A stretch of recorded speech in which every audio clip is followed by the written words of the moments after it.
Hey everybody, this is Russ from Metro Game Core. We finally have Xbox emulation on Android, at least sort of. There's a new app called X1 Box, which is a port of Xemu or Xemu available on desktop already, but this is the first time I've seen something so mature available on the Android platform. That being said, there are some caveats about this app and the future of its development, which we will talk about in this video, but mostly I want to show you how to set it up if you want to try it out and see if you can play your favorite Xbox games. Bear in mind that as of making this video, this unofficial app is still very much so a work in progress, so don't expect to be able to play all of your games at full speed, but it is kind of neat to be able to boot into them. Either way, grab your favorite snack and drink, and let's find out how emulation is going for Xbox on Android.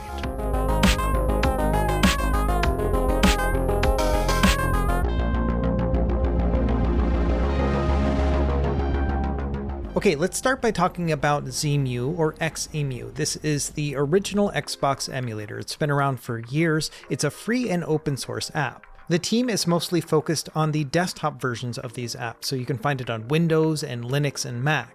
The Linux version is my favorite. It tends to work the best compared to Windows and Mac, and it also works on stuff like the Steam Deck or devices running other custom firmwares like ROCKNIX or Batocera. Now this new Android port is called X1 Box, and it's not made by the original Xemu team, but because their work is free and open source, they took that open source content, ported it over to Android, and so that's what we have here. Now even though the original emulator is completely free, this port is actually $8, and bear in mind that if you do plan on buying this, none of that money is going to the original developers, just the person who has ported it over to Android. Now of course, developers are allowed to charge whatever they would like for their own apps, but I personally would like the money to go to the actual development team as opposed to the one who ported it over. Now, one of the licensing requirements of the Xemu app is that you have to put all of the source code online, which is something that they have done, so they are in keeping with the license. And so you can find all the work that they did in porting this over to Android available on GitHub.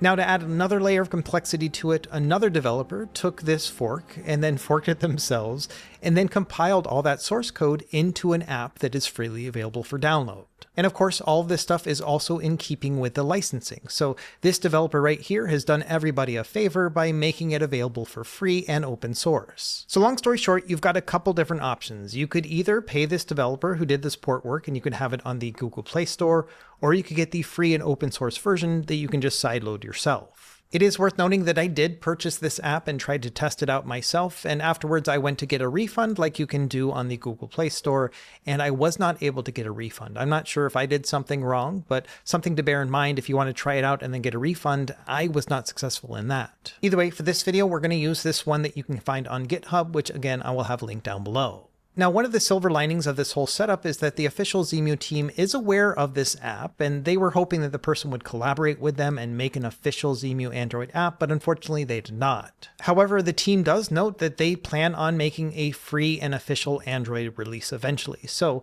if you don't want to try out this one, you may be able to wait and get one that's officially from the team, and that's always awesome to see. Now, before we get started, let's talk about required files for this app in particular. It's the same thing that's required on the desktop side. So you need 3 files altogether. You need the MCPX boot ROM image. That's going to be in a file type that looks like this one here down below. These files are going to be copyrighted, so you're on your own to find them, but if you go over to the Xemu website under the required files, it'll give you all this information here. In addition to the MCPX boot ROM image, you will also need a BIOS file. It's going to have the word complex and 4627 attached to the file name. So again, these are also copyrighted, so you'll be on your own to find them. The third file you'll need is what they call the hard disk image. This is basically a pre-built version of the Xbox hard drive image. Now, this is actually free of copyrighted content, so they have this freely available on the Xemu website, which you can download right here. The nice thing about this file down below is that if you use it with any of the other versions of the apps, this hard disk image is going to have all your save games in it. So you can move this across the other platforms and resume your game elsewhere.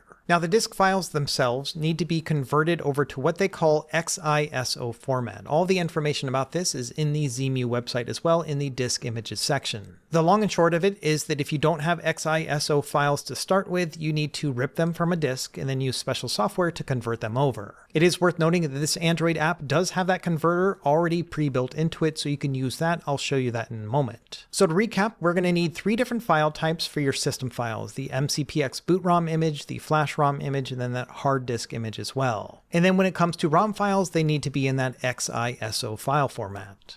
Alright, now let's do the installation process. I'm going to use this on my Retroid Pocket 6, and I've already gone to this website right here, which has that free APK. So I'm going to go here, I'm going to download this file. Once you're done downloading it, you can open it and then choose the install option. In my Files app, you can see I also have the 3 system files that are required, the MCPX one, the complex one, and then finally the hard drive.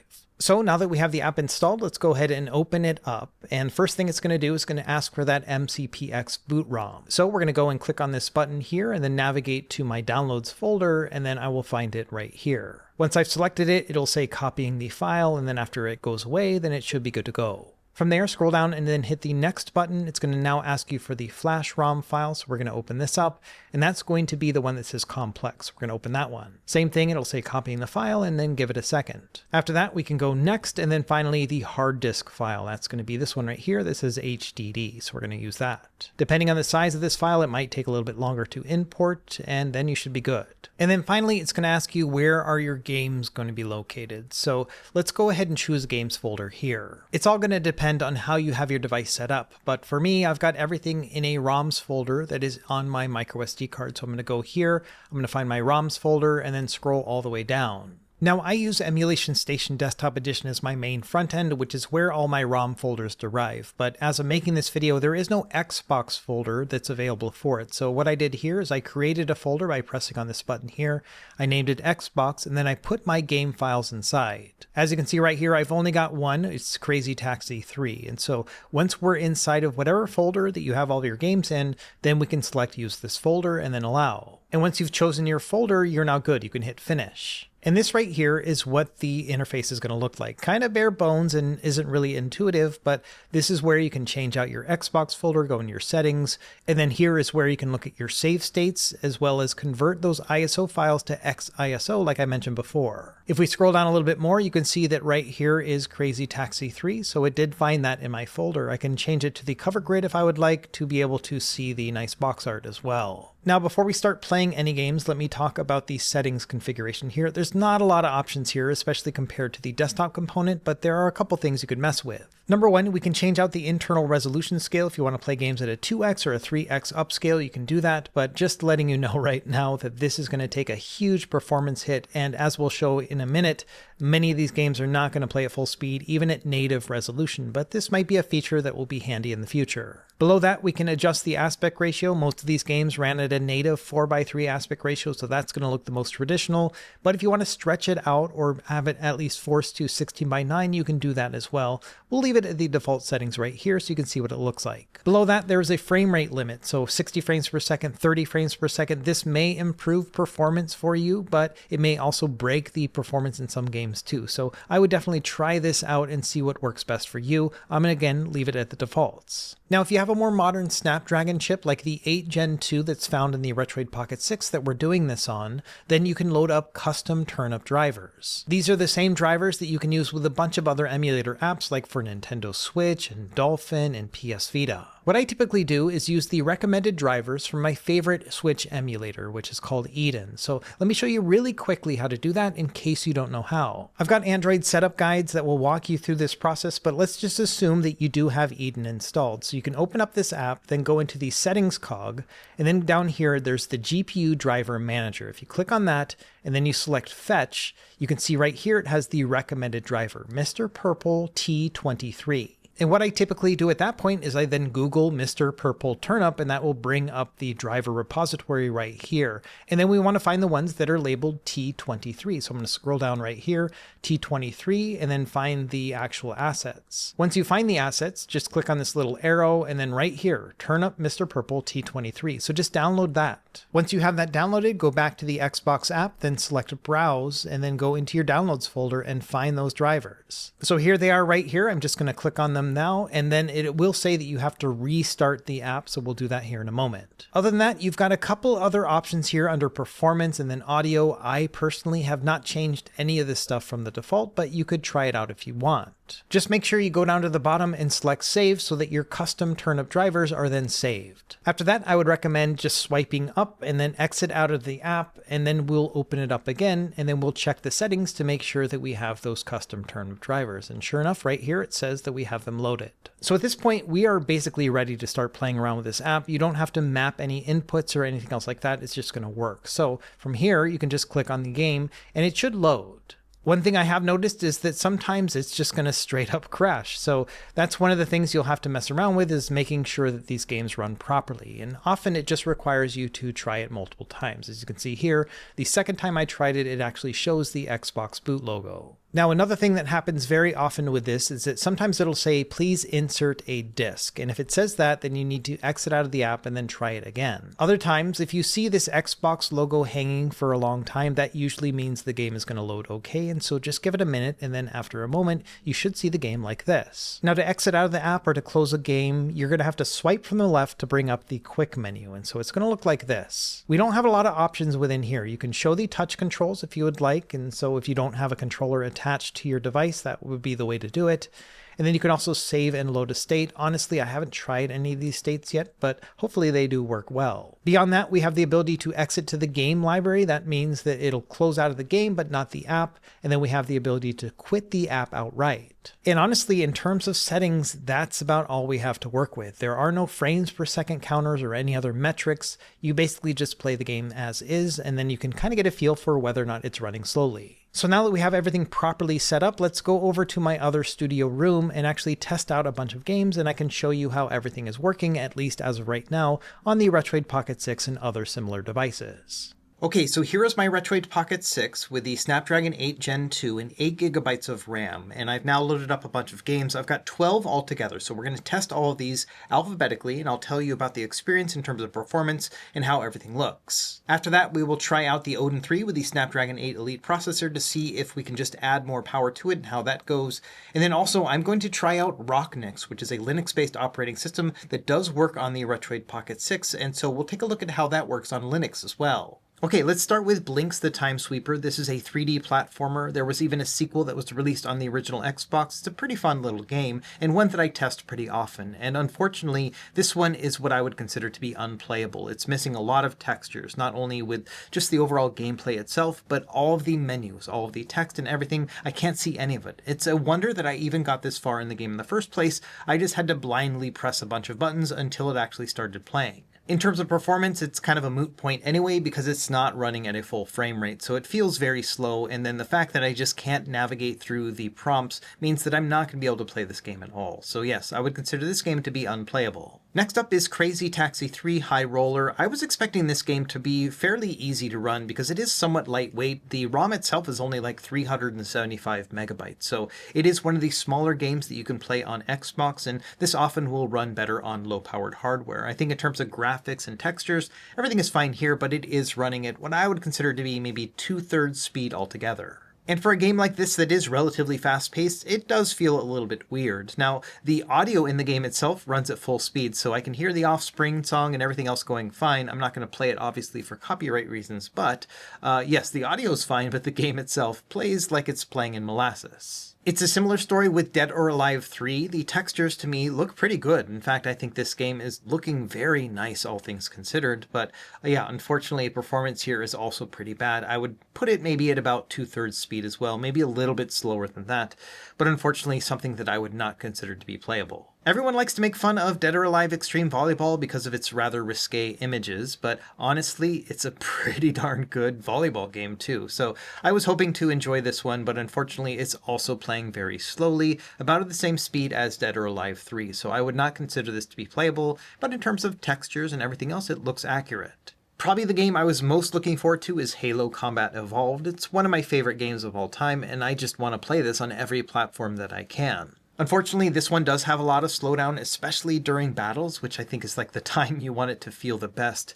And so unfortunately, I don't find this to be an enjoyable experience. It's worth noting that the frame pacing on this game feels very strange. Like, it's not very smooth, and sometimes it'll go very, very quickly. We'll talk about this more when we get to the Snapdragon 8 Elite on the Odin 3, because then we can push more power into it. But either way, my main point here is that it looks pretty good, but plays slowly, especially during combat. So unfortunately, I wouldn't really enjoy playing this. And Halo 2, I just know from experience, is going to be a lot worse than this because it's a lot harder of a game to run. On Reddit, a lot of people were saying that Jet Set Radio Future was playing nicely for them, but I think most of those people were within the tutorial and the garage part of that game, which always runs very easily. But you have to go into the first level, which I'm doing here, to really get a feel for how the rest of the game is going to play. And unfortunately here, yeah, it's running very slowly too. I would say at about half the frame rate that I would expect. It's a real shame that this game is not running at full speed because it's one of the few Xbox games that is still completely locked behind the original Xbox console. As far as I know, the only place that you can play this game outside of the original Xbox is if you take that original disc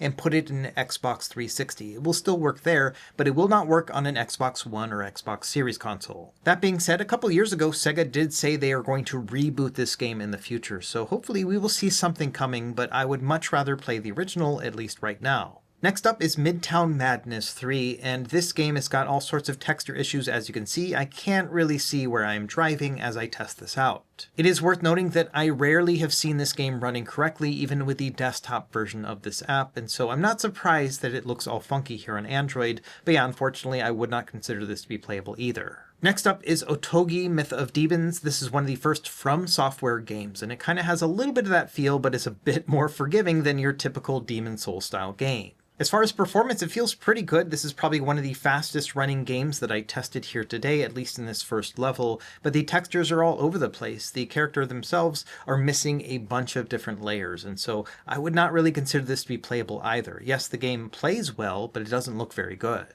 I also found that beyond the first level, the performance tanks quite a bit, and so then you're getting both bad performance and bad graphics, so again, I would consider this one not to be playable right now. Next up is Panzer Dragoon Orta, one of my favorite games to test as well on the original Xbox. This is a pretty cool game, and it is running very close to full speed. I would say it's about 80% of the way there, and the graphics look about as right as I've seen them on the desktop version of this app as well. So provided you don't mind a little bit of slowdown depending on your processor, this might be a game worth checking out with this particular emulator, even right now in its early stages of development. Next up we have Pirates: The Legend of Black Cat. I hadn't really tested this game before, but I was surprised to find that number one, it's actually pretty fun, and number two, it runs at a really good frame rate altogether. It does feel like it has some frame pacing issues. I think this has to do with the 60 FPS lock that is on by default, and setting this to 30 FPS will probably make it feel a little bit smoother, and it won't have a yo-yo effect where it goes fast and then it goes slow, and so then you can get something a bit more stable. But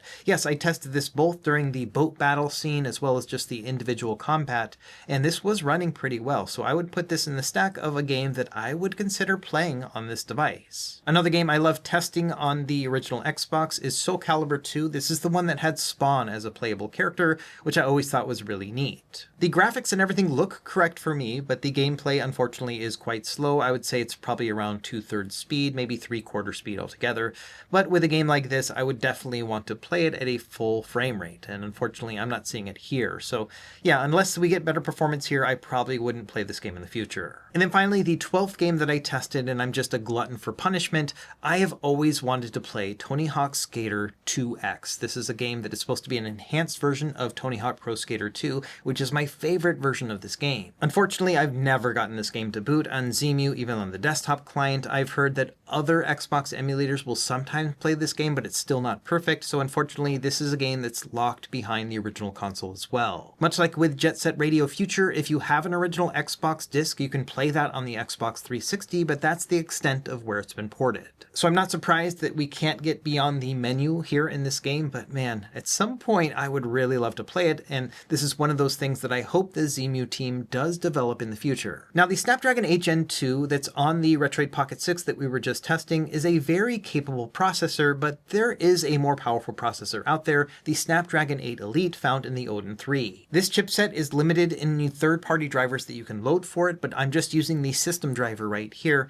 and I was surprised to find that the games were all looking pretty good, and performance was definitely better than the 8 Gen 2. It's to the point where I would say that Dead or Alive 2 is running at about 80% speed as opposed to about 2/3 speed that we saw previously. Not quite at the point of being fully playable, but a lot closer here. Another game I tested that ran very well on the Odin 3 was Halo Combat Evolved, and this one definitely feels like it's playing more at full speed, but it's also having some significant frame pacing issues with this particular device. My guess here is either the frame pacing is off, like the VSync isn't working correctly, or it has to do with that 60 FPS cap that we have that's already turned on by default, which I think should probably be turned to 30 FPS with this particular game. My guess here is that because we get a yo-yo effect with the performance, when it does get over 30 frames per second, it just keeps going, and that speeds the game up on its own, and so it feels very unnatural. There are some moments where I kind of felt like I was playing this game in fast forward, which is just a very odd feeling altogether. Now, going into the settings and then setting it to a 30 frames per second cap and then restarting the game worked a lot better here. It still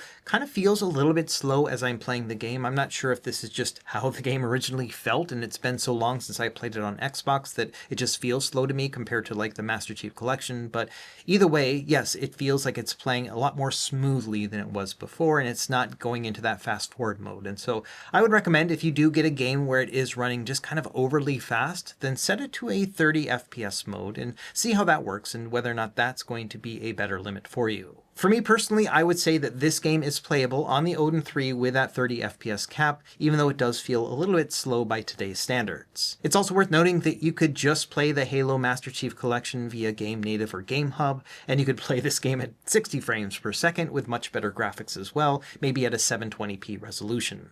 Now, about a year ago, I did a video talking about running Linux on the Snapdragon 8 Gen 2. At the time, I was testing the Odin 2, which is a device that has the same chipset, but it can also work on the Retroid Pocket 6 if you use one of the nightly builds of ROCKNIX. This is a Linux-based operating system that is designed for handheld devices, and the great thing about this one is that it has the native Xbox emulator app already on it because this is Linux-based. As I showed in that other video, it also gives you the ability to play PS3 games via the desktop app as well, but of course we're talking about Xbox here today. One of the cool things that ROCKNIX has done recently is they've developed their own ABL, or bootloader. They're calling it ROCKNIX ABL. This expands support for a lot of Snapdragon devices, including those with the 865 processor, the 8 Gen 2 like in this one, and then the 8 Gen 3 as well. In fact, if we go into the set device model right here, you can see the listing of all the devices that they are supporting right now with this particular bootloader, and it'll get better and better depending on the device that you're using.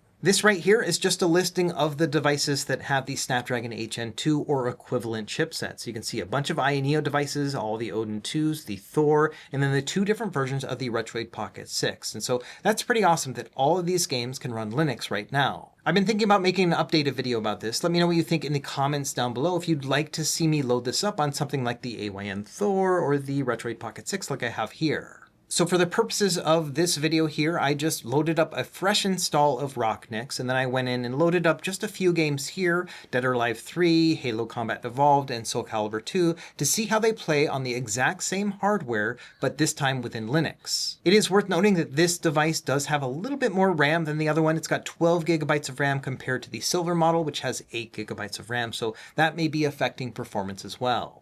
Okay, starting with Dead or Alive 3, running on the Retroid Pocket 6 using ROCKNIX, or that Linux-based operating system, and this has definitely got improved performance over what I was seeing on Android. It's not at full speed. I would say it's probably running at 3/4 speed, but previously I had said that the original one was probably only playing at about 2/3 speed on Android, and so yes, I am seeing an improvement in performance here on Linux versus the Android port that we were using earlier. So I wouldn't go as far as to say this is playable, but it is definitely more playable than I was seeing before. Not quite at the point of the Odin 3 with the Snapdragon 8 Elite, but a lot closer to it than the other one was running Android. Moving over to Halo Combat Evolved, this one is very close to running at full speed, but I am seeing that it's a little bit slower than what I was expecting. It is slower than, for example, the Odin 3 again with that Snapdragon 8 Elite, but still very close. And I think that a lot of people, as long as they're not picky about having it run at a 100% speed, this could be a pretty enjoyable experience as well. I found that often when a game is running a little bit slow like this, it usually just takes about 5 or 10 minutes to adapt to the speed of the game. And then after a while, for me personally, I just don't really notice the slowdown as much. Yes, it is running slower than the original console, but there's also a thrill of playing an original Xbox game on a handheld that was never intended to play it in the first place. And then finally, we've got Soul Calibur 2. This one is also very close to playing at full speed, but I wouldn't put it there just yet. I would say it's maybe running at 80-90% speed. Very close, but again, it really depends on how picky you are when it comes to full performance. Regardless, I think the proof is in the pudding that Xbox is running better on Linux using the desktop client than actually running with Android and and the port. So my recommendation would be that if you are trying to play Xbox games and you have something with a Snapdragon chip, the 8 Gen 2 or the 8 Gen 3 or even the 865, I think that loading up ROCKNIX is probably going to give you better results than trying to play that Android port. So there we go, a quick recap of how Xbox is running on Android-based devices, either through Android or through a Linux port as well. And it is pretty promising. I love the idea of being able to play these games within the Android ecosystem, but I would say if you're trying to get the most bang for your buck, then installing something like ROCKNIX, if you have the ability to do so, is going to give you better performance because the games are running better on Linux. At the end of the day, I'm just happy to see another emulator available on Android, and I do hope that an official version of this from the actual development team does come to the Android platform at some point. After all, this is the largest gaming platform in the world right now. There are more Android users than there are any other console right now. Let me know what you think in the comments down below. I don't think we're quite there yet to buy a device to play these original Xbox games, but every step is one that matters. As always, thank you for watching. Be sure to like and subscribe if you found this helpful, and we will see you next time. Happy gaming.